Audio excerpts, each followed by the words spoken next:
que a identidade está relacionada à nossa alma. A identidade, ela está relacionada às nossas habilidades e talentos dados por Deus.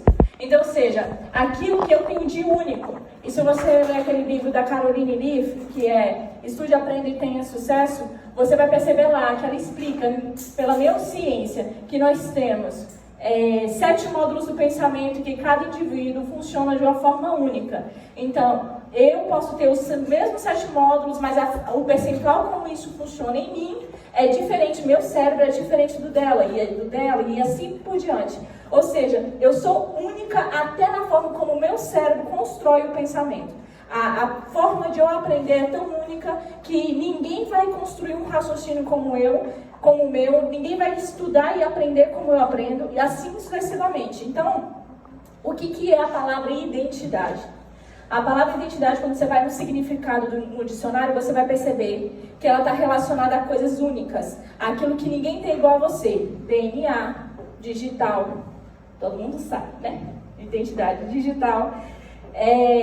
A questão do seu olho, a questão da sua íris, ninguém tem um igual. Então, assim, você vai vendo várias partes no seu corpo, que você vai vendo que ninguém tem igual. Isso significa o quê? Que a sua identidade está relacionada a tudo que você é de único. E aí eu te pergunto, quais são as habilidades que você tem que você sabe que você é bom? Pensa aí. Quais são as habilidades, aquilo que você faz que você sabe que, não, eu sei fazer isso. Eu falo bem, eu sou uma pessoa, sei lá, uma habilidade, eu aprendo fácil, eu tenho um raciocínio acelerado. Qual é?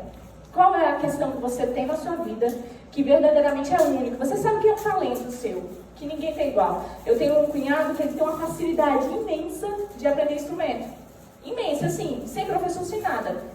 Eu acredito que isso é uma habilidade muito poderosa que já veio dele, entende? É o único dele. E por que eu estou batendo muito nisso? Porque durante um tempo aí, todo mundo falava o quê? Que identidade era? Ser filho de Deus, certo? Então, a identidade era ser filho de Deus, então isso basta. Só que, na verdade, a identidade é algo único. A essência, o significado de essência, sim, está relacionado a algo que é comum a um grupo de pessoas. E se eu olhar para o lado espiritual, o que seria então a essência? A essência é aquilo que eu sou em um determinado grupo, é um conjunto de coisas que eu tenho em comum em um determinado grupo. Como cristãos, todos nós, a partir do momento que a gente aceita Jesus, nós somos filhos. Então, isso é uma questão de essência, ou seja, isso é uma coisa que nós temos em comum pela filiação, a adoção por Deus como filho, né? Ou seja, eu aceito Jesus, então a partir do momento que eu aceito Jesus, ele me aceita, ele me adota como filho por causa da marca que eu carrego, que é Jesus Cristo. Mas a essência, ela vem antes da identidade. Por quê? A gente falou muito de manhã. Nós somos, antes de mais nada, Espírito. E em João 4:24 fala o quê? Nós somos a imagem e semelhança de Deus, e Deus é Espírito. Em Gênesis fala que a gente é imagem e semelhança. E lá em João 4:24 fala que nós somos Espírito, que Deus é Espírito. E aí, eu quero que você pense o seguinte. Se você é filho de Deus e você tem uma identidade única, de que forma você tem utilizado esse conhecimento ou essas habilidades de forma a ser único na sua vida mesmo? Ou seja, eu estou pegando as minhas habilidades e estou potencializando isso na minha essência? Então, eu estou pegando minhas habilidades e estou potencializando isso no reino? Eu estou pegando as minhas habilidades e estou servindo ao reino? E eu estou trazendo essa perspectiva, por quê? Porque não adianta nada eu ter uma essência poderosa, dons espirituais, uma ligação profunda com Deus. E uma identidade poderosa, mas cada uma funcionando separadamente. Isso precisa estar em alinhamento, isso precisa estar convergindo, né? Ou seja, eu preciso ativar, despertar a minha essência. Depois eu preciso entender que a minha identidade precisa ser trabalhada. Então, seus talentos, suas habilidades, você vai trabalhar isso, você vai desenvolver. Você vê que você gosta de ler, você já sabe que isso é uma facilidade. Tem muita gente que não consegue ler um livro até o final. Então, ou seja, você já sabe que é uma coisa que você gosta de fazer. Então, por aí você consegue desenvolver seus talentos também, né? E aí, se você ler a parábola dos 10 talentos, eu acho fantástico que ela fala assim: e distribuiu segundo as suas habilidades. Os talentos, que na Bíblia significa dinheiro, tá? Embora a gente use a palavra talento para habilidades, competências, na Bíblia ela é referente a talento. Então, os talentos, dinheiro, ela foi feita, ou seja, o dinheiro foi distribuído segundo a habilidade de cada um. Então me diga, se os talentos, se o dinheiro, se os recursos necessários Deus distribui segundo as habilidades, o quanto é importante eu desenvolver minhas habilidades? Então, quanto mais eu desenvolvo a minha identidade, quanto mais eu desenvolvo minhas habilidades, mais recursos e provisões Deus me dá. Mas e se eu nunca saio do lugar? Para que Ele vai dar recurso para você não fazer nada? Às vezes, Deus te dá um projeto e você fica esperando um recurso para começar. E Deus está esperando você começar para te dar um recurso. Entende? Porque eu preciso desenvolver minha habilidade, mas a minha habilidade eu vou desenvolver caminhando, não é parado. Então, eu vou caminhando, eu estou na jornada, estou no processo, e agora sim, porque eu comecei a dar um passo de fé, potencializando minhas habilidades, agora Deus pode enviar todo o recurso necessário, a provisão, a ajuda. Gente, desde que eu comecei essa mentoria, eu acho muito interessante. O que apareceu de gente que Deus enviou para me ajudar, eu tenho algumas pessoas aqui, sabe? E me ajudar de várias formas. Seja na arrumação do evento, seja para comprar um negócio porque eu não tinha tempo, sabe? De várias formas. E se eu nunca tivesse começado? Eu não teria tido essa experiência. E às vezes a gente fica retardando as coisas que Deus manda a gente fazer. A gente fica retardando, transbordar dos talentos que Ele nos deu, das habilidades. Por quê? Medo. E aí a gente vai para uma outra esfera, uma outra dimensão, que o medo é uma prisão espiritual. É um cativeiro mental. Então, quando você desenvolve suas habilidades, você está falando para Deus assim, ok, eu aceito que eu não sou em você. Ou seja, despertei minha essência. Eu aceito que eu sou filho de Deus. Eu aceito que eu tenho habilidades em mim. Agora, Deus, me potencializa. Deus, me ajuda. Deus, vamos lá. Espírito Santo, me mostra o que eu faço com tudo isso que você me deu. Quem já teve a sensação de que pode muito mais? Todo mundo geralmente tem esse sentimento. Eu posso muito mais. Dani, eu quero voar. Dani, nossa, eu sinto que eu posso. Sim. E por que não está voando? Medo. O que mais? Por que não está voando? Procrastinação. O que mais? Vai falando aí. Incredulidade. O que mais? Falta de coragem. Covardia. Achar que precisa do recurso financeiro primeiro. Então, por que eu estou trazendo essa situação? Porque eu posso ter habilidades, projetos, tudo, sonhos, mas se eu duvidar dessas duas coisas aqui, a pirâmide ela não se constrói. Então, se eu duvidar que a minha essência é ser filho de Deus, não conseguir me sentir amado, porque tem uma diferença. Uma coisa é você sentir, você saber conscientemente que você é filho. Outra coisa é você sentir que você é filho e se sentir amado por Ele. E outra coisa totalmente diferente é você se portar como filho.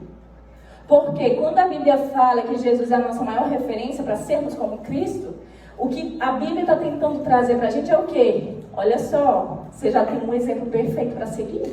Segue Ele. Porque Ele foi o único que foi filho 100%. Então, se eu sigo Jesus e eu sou filho 100%, agora eu estou acessando a paternidade, o amor de Deus. Porque não adianta, gente, olha só. É assim, você aceita Jesus. Aí Jesus fala assim, Pai, olha só, esses aqui, ó, esses dois aqui me aceitaram.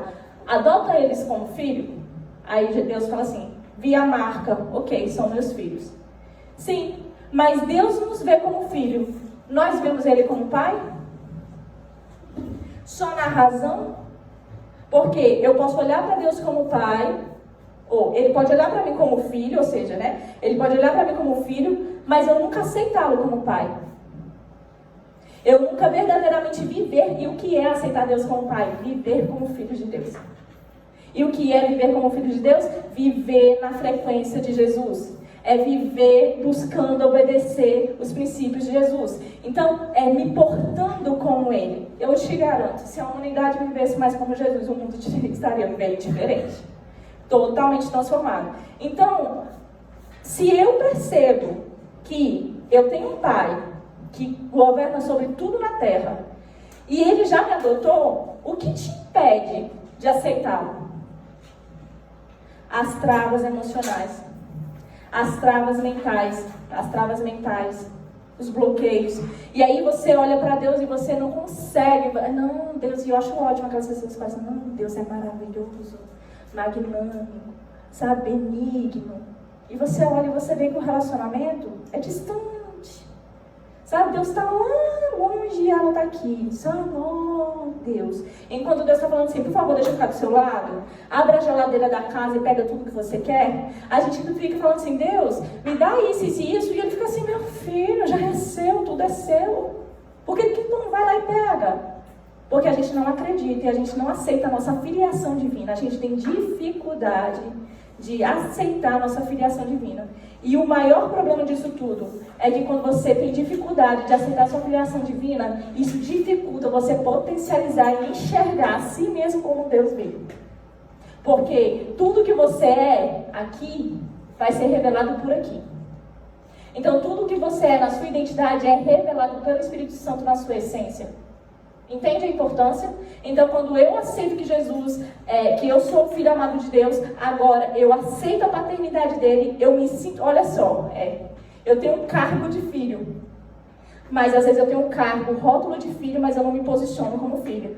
Não me posicionar como filho significa que eu não tomei posse do cargo. Então, o título eu tenho, mas eu não tomo posse do cargo. Então, se eu não tomo posse do cargo, eu nunca vou operar nessa frequência. Eu não vou conseguir agir desse jeito como um filho obediente ao pai. Porque isso ainda é muito distante. Isso não vale a pena na minha cabeça, inconscientemente. Então, para você potencializar suas habilidades, você precisa aceitar a filiação divina. Se portando como Jesus. Porque cada passo que você dá em obediência, Deus está falando assim, servo bom e fiel, dá mais um passo, meu filho, dá mais um passo, estou orgulhoso. Tá entendendo?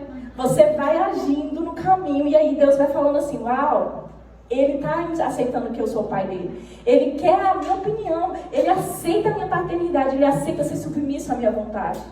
E isso é uma demonstração de um filho fiel a Deus. E aí você começa a potencializar, então, ativar a sua essência, você começa a destravar a sua identidade, você começa a entender, porque tudo que era desse tamaninho, agora alinhado com a sua essência, então eu tenho várias habilidades, alinhado com a filiação divina, isso vira uma bomba. Isso vira uma potência que você não tem como controlar, nem mesmo o diabo como limitar. Porque agora você não abre mais brecha, porque você está buscando o quê? Ser como Cristo. Você está buscando ser filho, e o filho que ama o pai, ele obedece. E é por isso que Jesus chama em João 8 os fariseus de filho do diabo. Porque se eu sou filho de Deus, eu obedeço a ele. E se eu não obedeço, eu sou filho de quem? De quem era rebelde. Então é muito coerente.